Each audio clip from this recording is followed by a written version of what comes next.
समझना कि हम क्या करेंगे, कैसे करेंगे। कोई हमें बोलने आएगा तो हम क्या करेंगे। बोलने बुलाने का समय चला गया, बोलने और बुलाने का समय चला गया है। सिर्फ 23 दिन बचे हैं।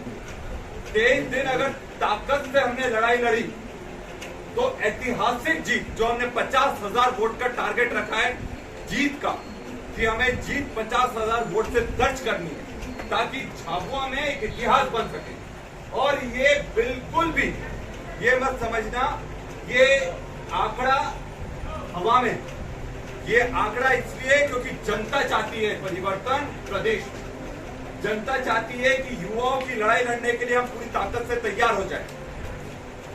मैं आप सबको बताना चाहूंगा कि प्रदेश में लगातार चाहे कोई सा भी मुद्दा हो, हर युवाओं के मुद्दे पर, हर आदिवासी के मुद्दे पर मैं ताकत से लड़ा कि नहीं लड़ा, आप बताओ। पूरे दम खम से लड़े और जेल जाना पड़े तो जेल जाने के लिए तैयार हो गए। आप सबने देखा, चाहे सीडी कांड हो, चाहे नेमावर कांड हो, चाहे सिवनी कांड हो, चाहे नीमच कांड हो, जहां जहां आदिवासियों के साथ शोषण हुआ या युवाओं की लड़ाई लड़ना पड़ी, सबसे पहले लाठी खाने के लिए हम लोग तैयार हैं। अभी जो आपको हालात दिख रहे हैं, ये पहले ऐसे हालात नहीं थे। आज से 2 साल 3 साल पहले जब कोई भी ये सोचता नहीं था कि कांग्रेस की सरकार आ पाएगी, तब भी जमीन पर हम संघर्ष कर रहे थे, खून पसीना एक कर रहे थे। और यही कारण है कि आज बीजेपी पूरी ताकत से मेरे पीछे पड़ी। आपको पता है पूरे प्रदेश में 5 से 10 सीटों पर पूरी ताकत बीजेपी लगा रही है। 8 से 10 करोड़ रुपए एक सीट पर खर्च कर रही है, उसमें झाबुआ की भी सीट है। झाबुआ की सीट इसलिए क्योंकि वो डरते हैं हम लोगों से, क्योंकि हम सच बोलते हैं और लड़कों के लिए दमदारी से लड़ाई लड़ते हैं, आदिवासियों के लिए लड़ाई लड़ते हैं और वो कोई कसर नहीं छोड़ेंगे। मैं आपको बता दूं, यह चुनाव भानु भूरिया नहीं लड़ रहा है, यहाँ वो सब ताकतें लड़ रही हैं जो युवाओं के खिलाफ और आदिवासियों के खिलाफ है। और वो एक कर देंगी, क्या करेंगी, या तो पैसे से खरीदने की कोशिश करेंगी या फिर किसी को पैसा देकर खड़ा करने की कोशिश करेंगे। हमने पहले देख लिया है, कांग्रेस का अगर एक भी वोट कटता है, वोट कटता है, चाहे वो निर्दलीय में गया या बीजेपी में, वो बीजेपी को मजबूत करने के लिए होता है। और हमें ये चीज समझना पड़ेगी, अपने गांव में युवाओं को ताकत समझना पड़ेगी। गांव गांव जाओ, घर घर जाओ, क्योंकि देखो मैं जब तक तुम्हारी लड़ाई लड़ने के लिए भोपाल नहीं पहुंचूंगा तब तक तुम लोग मजबूत नहीं होगे।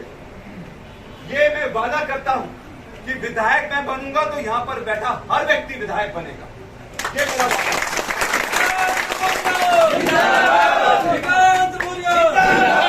भैया संघर्ष करो। और ये भी चीज ध्यान रखनी है कि आप एक चीज समझ लो कि हमारी जो लड़ाई है बड़ी लड़ाई है। बीजेपी ये बहुत अच्छी तरह से समझती है कि अगर झाबुआ की सीट उन्हें जीती तो प्रदेश में आदिवासियों की और युवाओं की आवाज उठाने वाला कोई नहीं बचेगा। आपने सारे आंदोलन देखे, आपने ये भी देखा किस तरह से भोपाल से 100 पुलिस वालों को यहाँ गिरफ्तार करने के लिए भेजा गया था। आज तक कभी पूरे प्रदेश में ऐसा हुआ है क्या? कभी देखा है प्रदेश में कि भोपाल की पुलिस झाबुआ गिरफ्तार करने के लिए आ रही है? वो गिरफ्तार करने क्यों आ रही, ये समझना बहुत जरूरी है। क्योंकि उनके मन में डर है, क्योंकि उन्होंने खरीदने की कोशिश करी, अपन बिके नहीं। उन्होंने डराने की कोशिश करी, अपन डरे नहीं। और अब लड़ने का समय है और पूरी ताकत से, मैं अकेला नहीं लड़ रहा हूं, मेरे सारे भाई लोग पूरी ताकत से मेरे साथ लड़ रहे हैं। तो आप लोग अब कमर कस लो।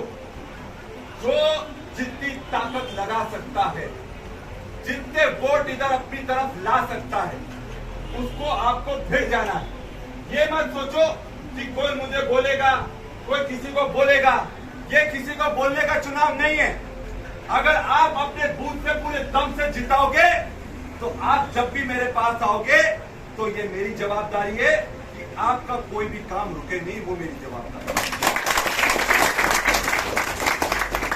खुद ने देखा कि पूरे जिले में, पूरे प्रदेश में सबसे ज्यादा डीपी झाबुआ विधानसभा में लगी है। 400 से ज्यादा डीपीयां लगी। जो सरकार का काम था वो कांतिलाल भूरिया जी कर रहे हैं। और एक और बात, 6 घंटे मेरे पास इनको आ गया, 6 घंटे। तो ये काम बोलता, ये काम बोलता। और हमारे लिए गर्व की बात है